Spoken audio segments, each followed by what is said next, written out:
On today's question of faith, who is the patron saint of parishes? Hey everybody, this is Question of Faith. I am Mike Hayes. I am the Director of Young Adult Ministry in the Diocese of Cleveland. And I'm Father Damian Ference, the Vicar for Evangelization. Very nice. Just the two of us today, and the patron saint of parishes. Hold on. Yes, it's true there are two of us today, but oh yeah, we have a special guest. Yeah. But there is a stuffed animal. It's actually a stuffed Alf. If you were around in the 80s, you remember the character Alf from TV. Did we text each other yesterday? I texted you a GIF of Alf? Yes, you sent me a little meme of Alf. Yeah. So he's inanimate, so he's not going to talk, but just know that he is sitting here in his chair, his stuffed self. Alf is short for Alien Life Form. Oh, yeah, I remember that. I remember that. Which was a sitcom in the 80s when we were mere lads. It would be one of those shows that I'd like to watch now as an adult because there's probably a lot of the jokes I didn't understand as a kid. Kind of like The Simpsons. You're like, oh, I like Bart, but really, the show's Anyway. I'm always afraid to do that because I'm afraid of nostalgia. My friend Chris Cabrera wrote an article one time for Busted Halo on this where he said that it was his brother's anniversary. And so he got his two kids together and goes, okay, we have to sing the Flintstones anniversary song. And they're like, what? And then he realized that his kids had never watched the Flintstones. Yeah. So it was like, wait a minute. Okay, if you've never watched the Flintstones, we got to change that right away. And so he pulls up an episode, and the description of the episode said, Fred wants to get out of work early, so he flies the Flintstone flyer to get out of early 5 minutes early.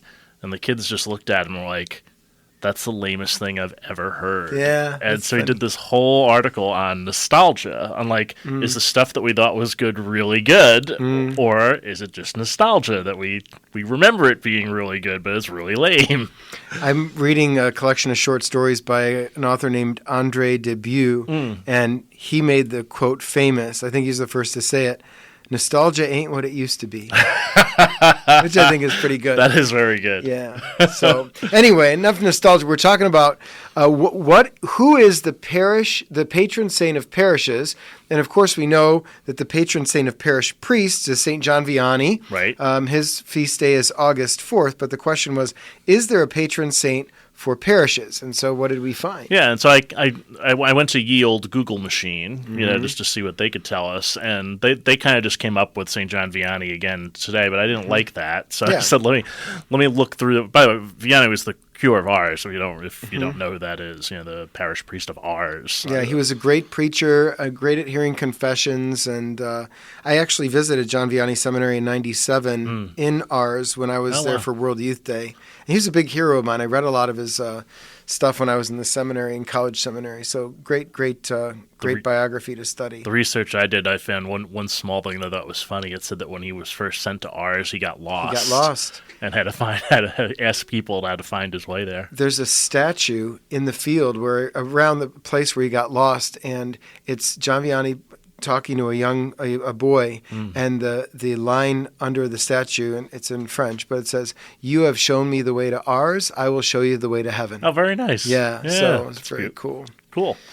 So anyway, let's look at this a little further. Like, okay, so what would this be? And then it kind of hit us, just out of the blue. It's the name of your parish. Although not every parish is named after a saint, though. True. So that becomes tricky. So for Holy Trinity parish, or, well, there's so many Marian parishes. Sure. I'm trying to think so Resurrection of Our Lord.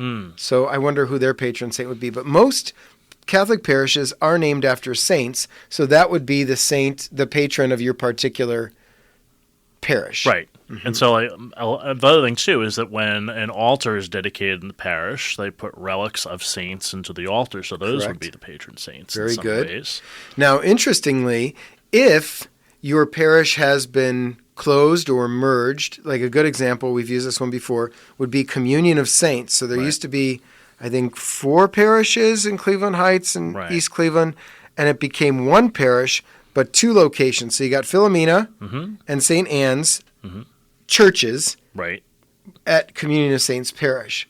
So I guess it depends on your parish. And if you had religious at your parish, so for instance, St. Charles in Parma, where I grew up, Charles Borromeo would be the patron, but Ursulines taught there. So St. Angelo Merici would also be patron saint of that particular parish. Speaking of Ursulines, my college campus minister died yesterday, who was an Ursuline, Sister Jeanne Hamilton. We were supposed to talk about good news today, but it's good news. Good if news. She was a disciple, then she's going to the Lord forever. Absolutely. That's great news. Yeah. No, she was great, Sister Jeanne Hamilton. So rest in peace, Sister Jeanne. Rest in peace. Lovely Ursuline, not in New York.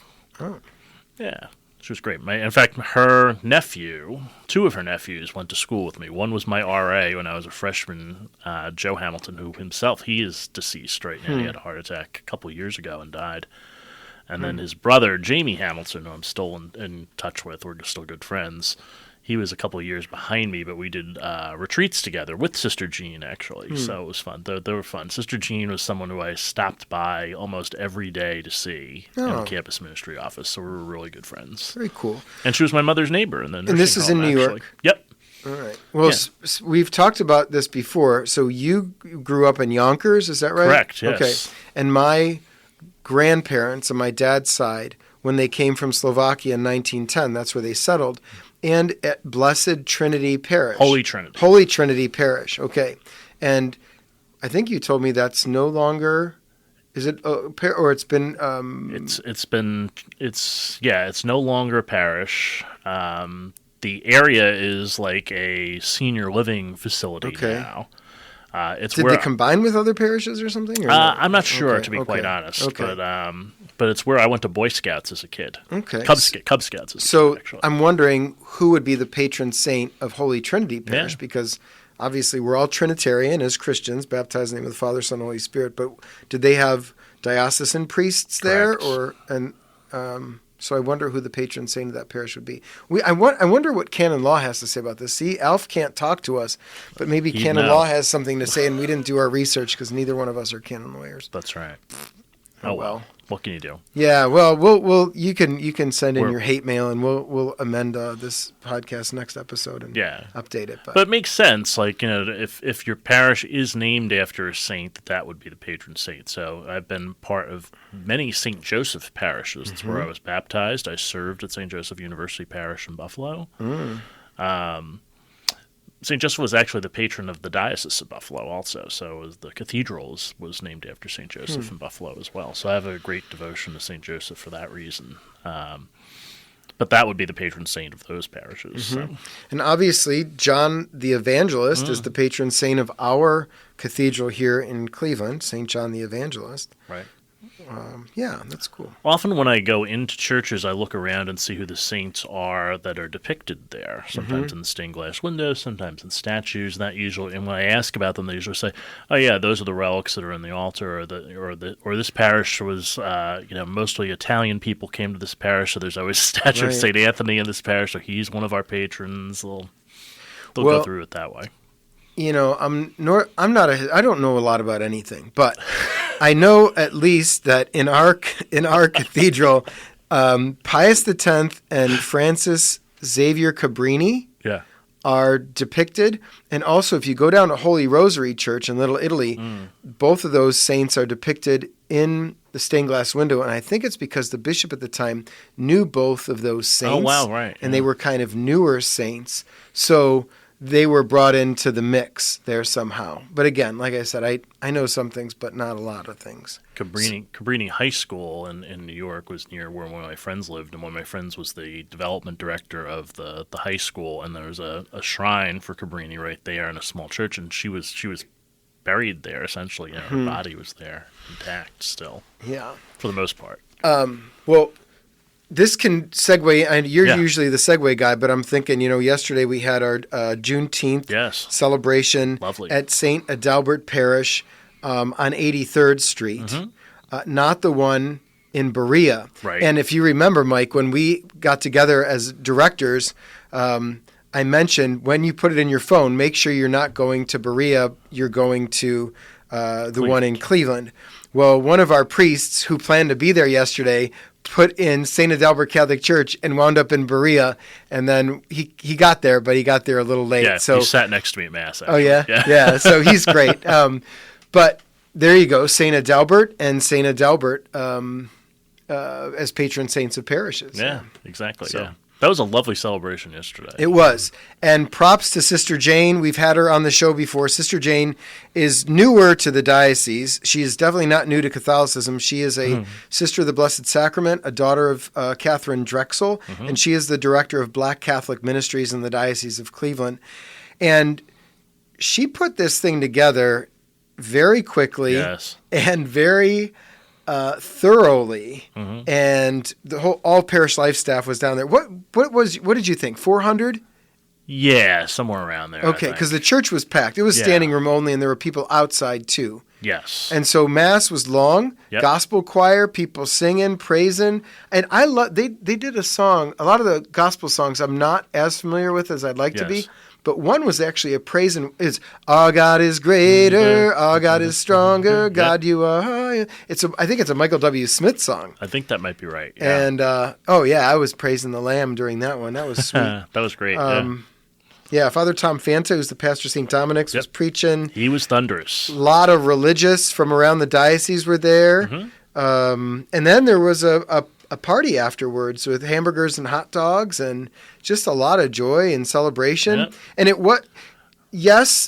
Sister Jeanne is the director of Black Catholic Ministries, but it wasn't just Black Catholics there. Obviously, we were there, and a lot of folks came in from other parishes, and it was a wonderful celebration and beautiful weather that day. Lots of red foods for Juneteenth, which is a tradition. So they had red lemonade and red velvet cake and and I did not know a lot about that until I read in the worship aid an explanation, because a lot of the stereotypical black foods, people will say, oh, watermelon or red lemonade and this. Well, those are historically red because they represent the blood and the suffering that our black brothers and sisters, ancestors have gone through in America. So I didn't know that either. I learned a lot yesterday. Yeah, I was glad that Sister added all that to because I'm will, always learning. I will admit something. So I don't think I knew what Juneteenth was until maybe 4 years ago. Maybe a little longer, maybe about 6 years ago. And they had a celebration when I was in Buffalo, and I was like, what is that? Kind of thing. And, I don't know. It certainly wasn't taught in history. Father Fanta said this yesterday, too. He said that wasn't taught in history classes that he was in, and it wasn't taught in history classes that I were in either. And, we really had to learn, so if you don't know what Juneteenth is, I want to say look it up, but, when the Emancipation Proclamation was issued, there were slaves who didn't know they were free, right? Because the word didn't get out. It only went to the states nearby Lincoln, essentially. You know? And so this celebration has been taking place in Texas, though, for many, many years, and then it's caught on nationally. Which I'm surprised I didn't know, because my college roommate was from Houston. And he never mentioned it, so I was like, now he's a white guy, right? So maybe that's why he didn't mention it. It just wasn't part of his history or culture or learning even. Yeah. Well, we know now. Yeah. We were there yesterday, and we'll do it again next year. Yes, maybe at a different church, maybe at the same. And I had not been to St. Adalbert's. Oh, really? Either, which was it was. I had not either, and I was like, wow, this is really a beautiful church. I was talking to Erin Marie Rains yesterday when we were handing tickets out to people to get their food, and I was like, this is a beautiful church. It's gorgeous. She was like, yeah. And the school is new. Like the school's been there but the structure, the building is new. And the parking was nuts. I got there 25 minutes early, and I had to park across the street in the construction lot for the school across the street. It's getting a new roof, I think, but it was fine. It was fine. So, I got there early, so I was lucky, and just they had me parked. No, that was back. 25 minutes is early. Yeah, no. I meant I got there super early. You got there 25 minutes before Mass. Right. I got there to help set up. So Well, I'm also running Tolle Lege. I mean, part of the rest is, so we talked about the saint, but we also want to talk about there's a lot of good news happening here in the Diocese of Cleveland.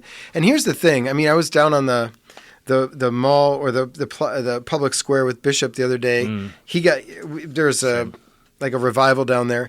And one of the things that I said in my preaching was that it's easy to tell bad news, and everybody tells it because it gets people upset, it gets people angry, and it gets people stressed out. Yep. But good news is harder to tell, And it's harder to sell, too. So we wanted to talk about some good news. So the Juneteenth celebration yesterday was very good news. I'm working with teens both this week and next week at a little institute at the seminary called Tolle Lege. It's for rising seniors.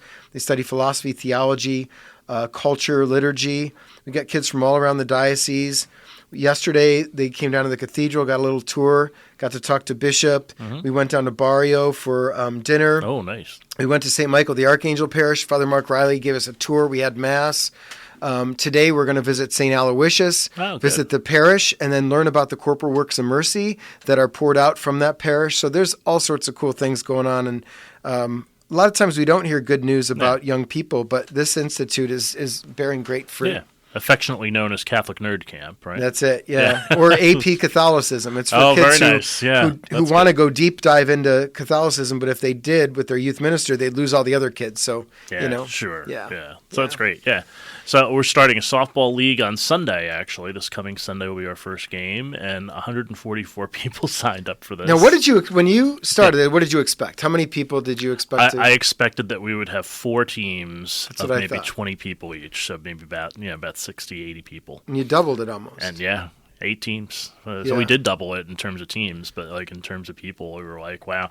And it was kind of funny. Like initially, there were some teams who were struggling to get people, and by the end of it, every team has 20 people on it. It's so exciting. So it just gets people, and some, not everybody on these teams are like dynamite practicing Catholics. Nope. They may be someone whose friend is a Catholic and said, hey, would you play on our team? So that's evangelization, inviting people into something, getting them participating and active. One of the teams said that there's a bar they go to on the reg, like after some of their events that they hang out in, and they invited the bartender to be on their team who's not a practicing Catholic at all, and he was very happy to do it, and so they're talking to him about the faith now. That is excellent. At the end of every Mass, go in peace, glorifying the Lord by your life. Go and announce the gospel, and that's it. So just getting people involved and get them around Catholic culture and see what we look like. You know? Absolutely, yeah. It's so cool. Lots of good things going on. Now, you had an article published recently? I did, yeah. So thanks for saying that. The Deacon's Bench, which is written by Greg Kandra. Yeah. He asked me, so Deacon Bill Deitwig, who's written just about every book on the diaconate there is to write, wrote another one for Paulus Press, and I actually had him on the show I do for the Paulus, the 5 Questions with the Paulus, and so I'd read most of the book just for that interview, and then Deacon Greg asked me if I could write a review of the book and put it on his blog, and I was like, yeah, sure, I could do that, and so that got published, so that was great. Cool. And then the bigger news is so I was part of a group of consultors. This is so weird how this happened, and it sounds like I'm patting myself on the back, and I don't want it to sound that way because this came out like it was so weird the way this came out. I got an email about a year ago and had a .va email address, which is the Vatican, right? And I was like, okay, that's spam, right? Like almost immediately. And I was like, no, it's in Italian and it kind of looks real. And so I called someone who I know who works for the U.S. bishops and said, do you know this person? Is this real? And they said yes. And they sent me like a survey about how the Vatican communicates, how the church communicates, really. And so I filled it out and sent it back, and I guess they liked what I wrote because they invited me to be part of a Zoom meeting with people from all over the world. And they used the Pope's synod process and talked about, how should the Vatican communicate for a day? And the next day they brought us back. We did the same thing, and we talked about, well, if the Vatican were to write an article, a document on social media, what should be in that and what shouldn't be in that? Right. And this was so cool. Like we basically all got 5 minutes to say whatever we wanted to say, and then we listened to everybody else, and then we got another few minutes to say what touched our heart and what other people said. And then we went back to the big group, and everybody got 1 minute to say anything that was left unsaid. And then they went and they asked a few people to contribute some written work. And then they put all that work together, and they created a document called Towards Full Presence, which you could look. We'll put this in the show notes. And it came out on Memorial Day, and the media picked it up. It was great. It's a really nice document on how we should use social media as Catholics. That's excellent. So it worked out really well. So I was one of many, many contributors to this. Yeah, congrats. So it's kind of cool. And it's not like your initials are after the contributions, because it comes out from the Vatican. So it's in some sense you're like a ghostwriter, but part of the process. And it's neat to know that they look to Cleveland and to your vast experience in the field to get some input. So it goes through very, very many revisions over the time. It's neat. It was kind of cool. So me and a couple of folks who I knew, other Americans who worked on this with us, were up very early on Memorial Day, because I had a press conference Memorial Day. We were texting each other saying, "This is so cool." That's very cool.